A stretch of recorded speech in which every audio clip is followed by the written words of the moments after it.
In May 2025, under the blistering Sahel sun, something extraordinary happened in the heart of West Africa.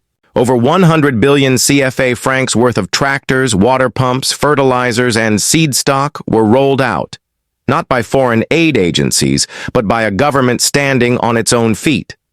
In a country where less than 5% of farmland was mechanized just 3 years earlier, the sight of gleaming machines roaring across the dust was not just surprising, it was revolutionary.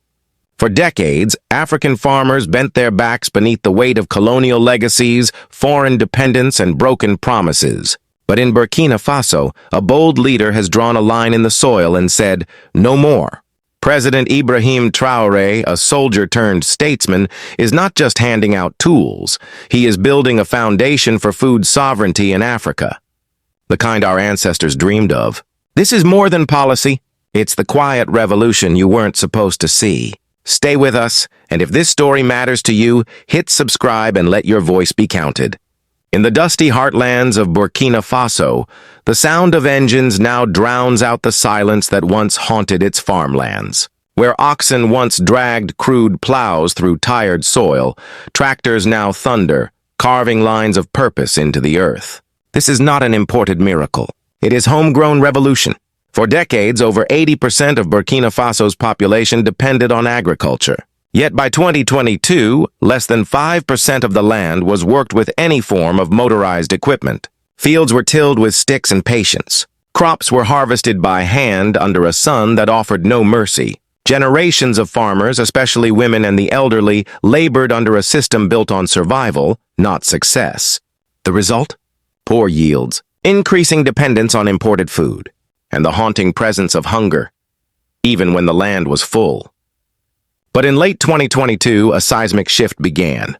When Ibrahim Traoré took office, he did not speak in riddles or slogans. He declared food as a matter of sovereignty, not charity. The fight was not just to grow food, but to reclaim the right to feed one's own people. And in this vision, mechanization was the spearhead. By early 2025, the results became visible. Traoré's administration began delivering farming equipment to rural communities across the country, not as isolated gifts, but as part of a coordinated national strategy. Then came the moment that shook the ground, both literally and symbolically. On the 22nd of May 2025, in Bobo Dioulasso, thousands of farmers gathered under a sweltering sky. Some traveled for days. Others brought their children not to witness a festival, but a promise fulfilled.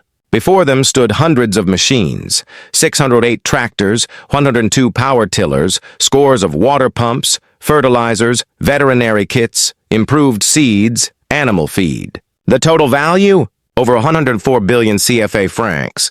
But more than numbers, it was the scale, symbolism, and strategy that marked a turning point.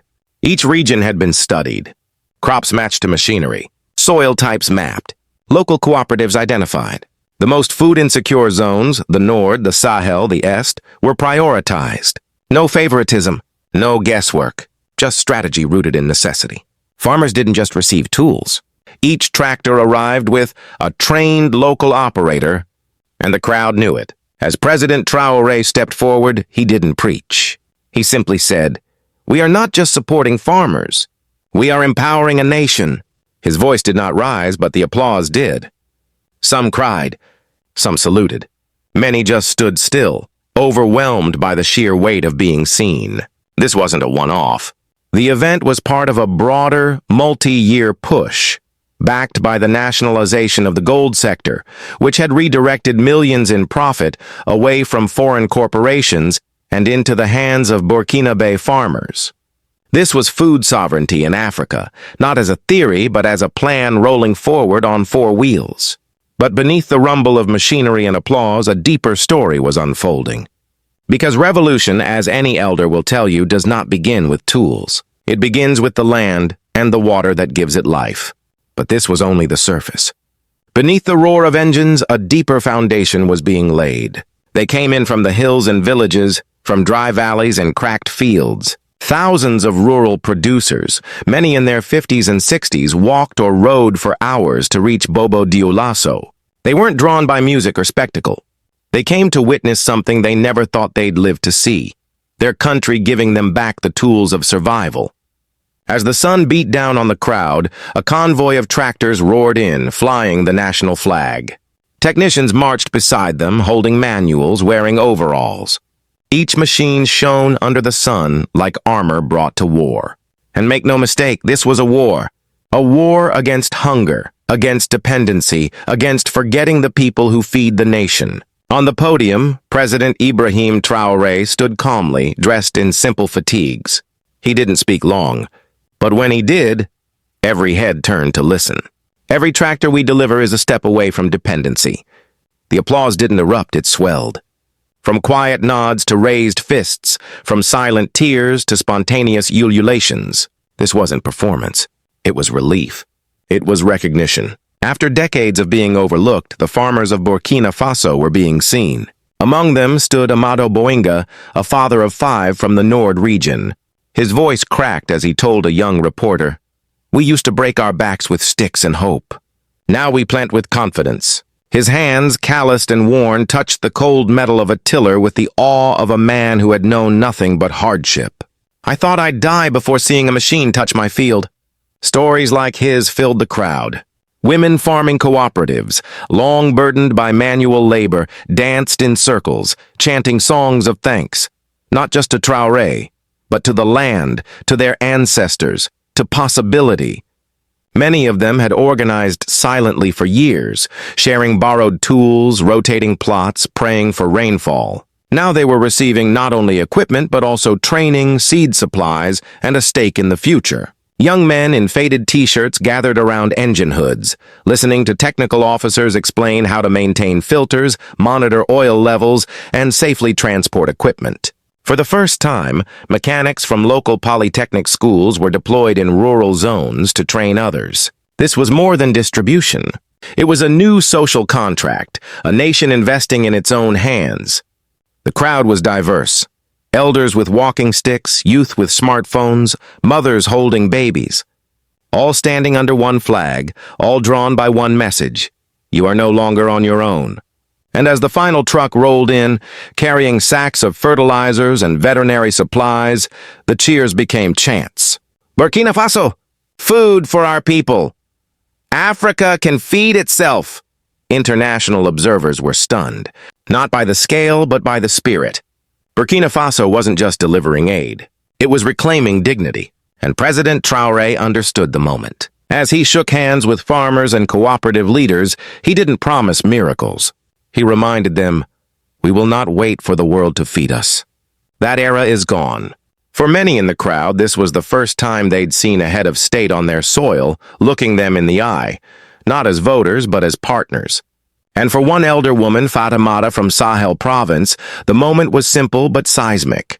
She whispered, almost to herself, "They told us we were forgotten. But today I feel counted." It was this emotional high, quiet but deep, joyful but fierce, that marked the true turning point. Not the machines, not the money, but the feeling that the revolution had begun with them, not for them. But no revolution survives on machinery alone. The land itself had to change. The machines were just the beginning. Behind every tractor delivered to Burkina Faso's countryside lies a series of cascading effects, economic, social, and political, that are beginning to reshape not only the farmlands, but the nation's very soul. At the heart of this transformation is a truth too often ignored. No harvest survives without water. In March 2025, just 2 months before the tractor rollout in Bobo Dioulasso, President Traoré handed over 13 billion CFA francs worth of equipment, not to farmers, but to 2 state agencies, ONBA, Office National des Barrages et de l'Hydraulique, and Sonator, Société Nationale d'Aménagement des Terres et de l'Équipement Rural. Why? Because he understood something foreign donors never did. You cannot build food sovereignty on dry land. The equipment list read like a construction firm's dream: bulldozers, excavators, dump trucks, tanker lorries, land graders, tools not for sowing seeds, but for sculpting the very ground beneath them.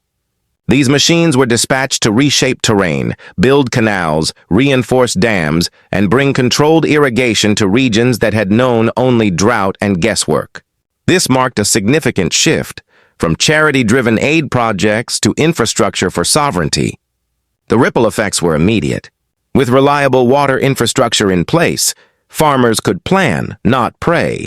Crops like maize, millet, and vegetables thrived in places once considered barren. Women-led cooperatives expanded their planting seasons thanks to controlled irrigation cycles. Youth in rural areas, previously migrating to cities or abroad, found new opportunities in farming, logistics, and land development.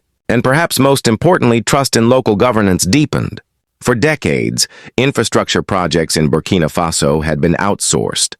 Planned by consultants in Europe, executed by foreign contractors, funded by institutions with little understanding of local needs. The result? Delays, inflated budgets, and systems that collapsed within years. But this time, Traoré's government handed power to local agencies. Burkinabe engineers led the surveys. Local technicians operated the machines. Communities were consulted. Ownership was shared.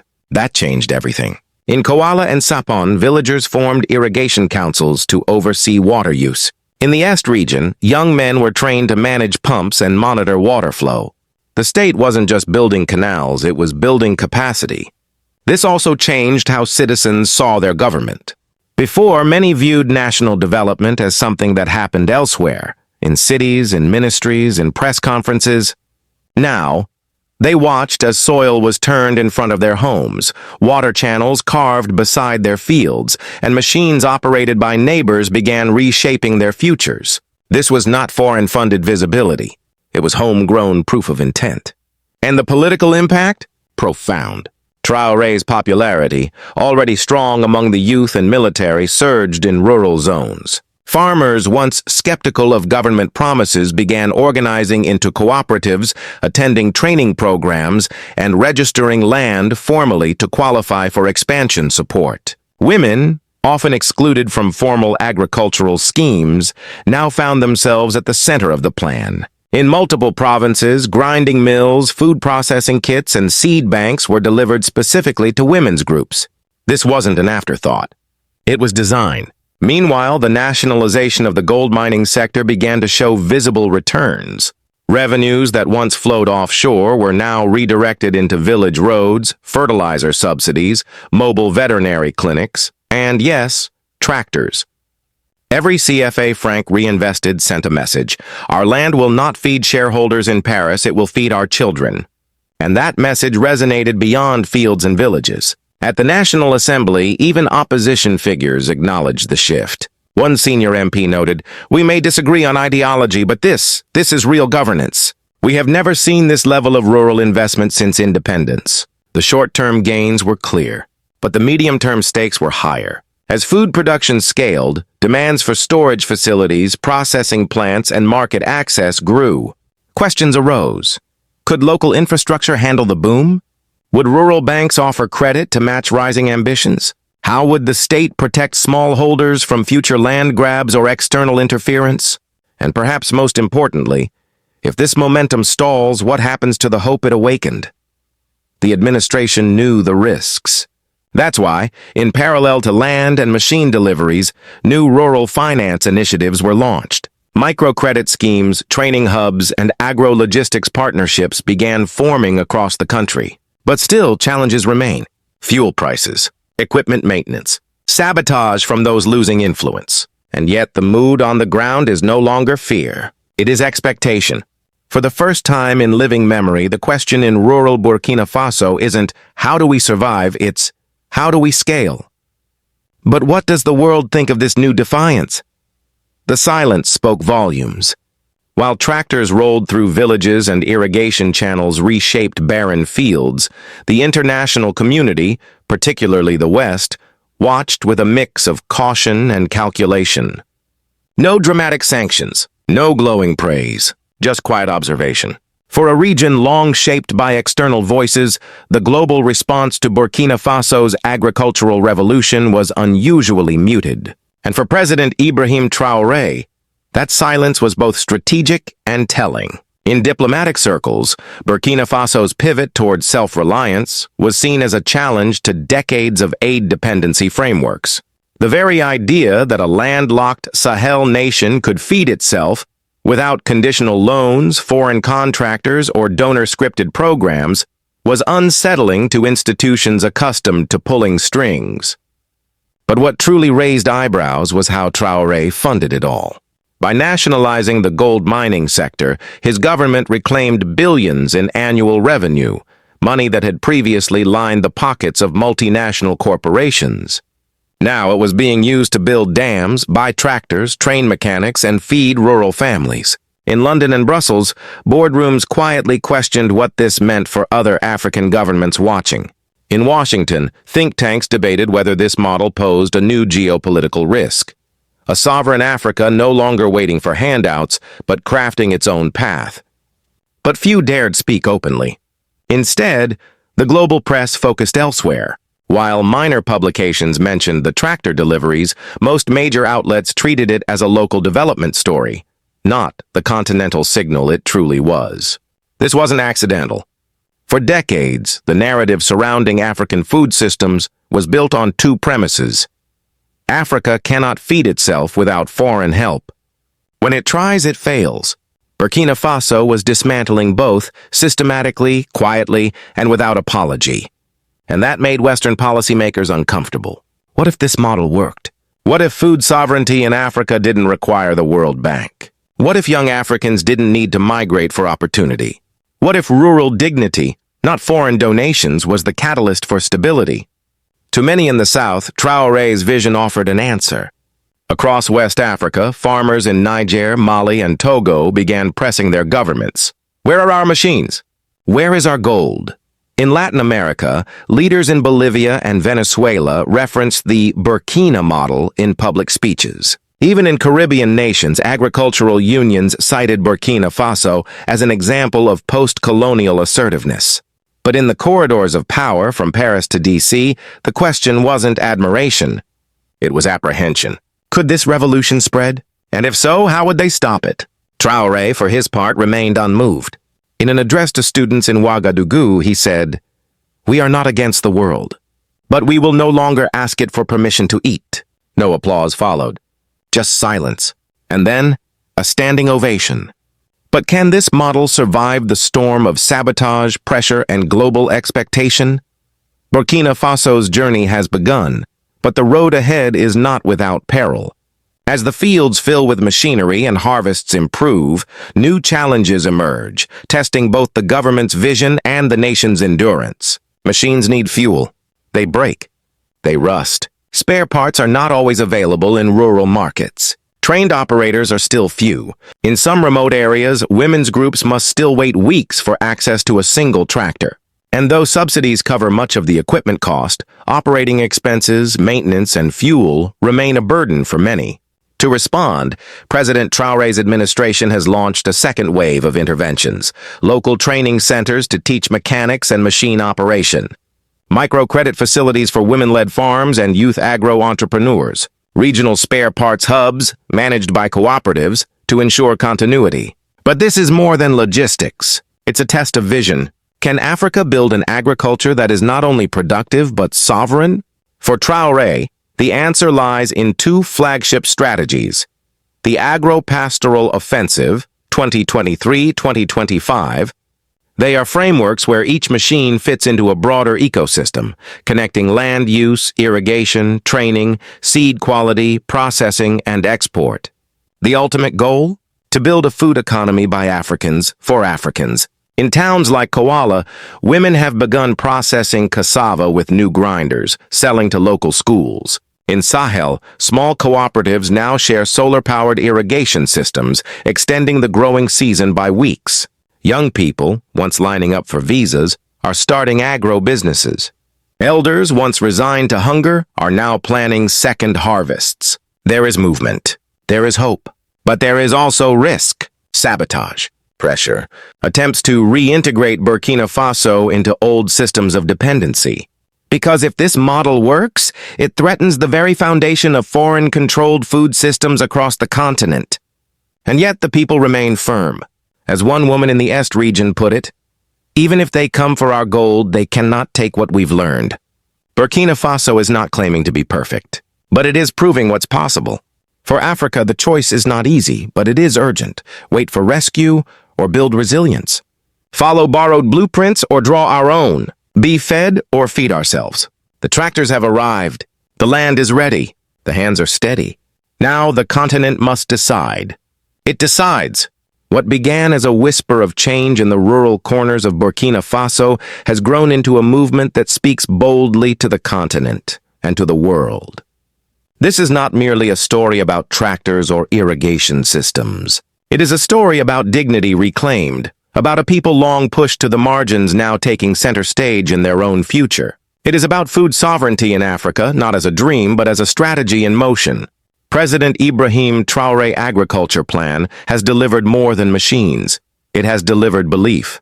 Belief that African soil can nourish African families, that African hands can build African futures, that the echoes of colonial dependency can be silenced by the hum of locally driven progress. We've seen what happens when rural farmers are given not just seeds, but systems. When women are given not just promises, but power. When young people are given not just speeches, but skills.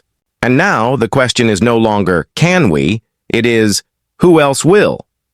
To every African watching from Birmingham to Bamako, from Brixton to Bobo Dioulasso, this is your moment. Because when one nation stands tall, others learn to rise. If this story stirs something in your chest, do not scroll in silence. Like, share, speak, subscribe. Africa is not behind. Africa has been held back, but not anymore. Let this not be the last time we hear of food sovereignty in Africa. Let it be the first time we act on it, together. Africa rise. Africa can do it. New Africa, new future.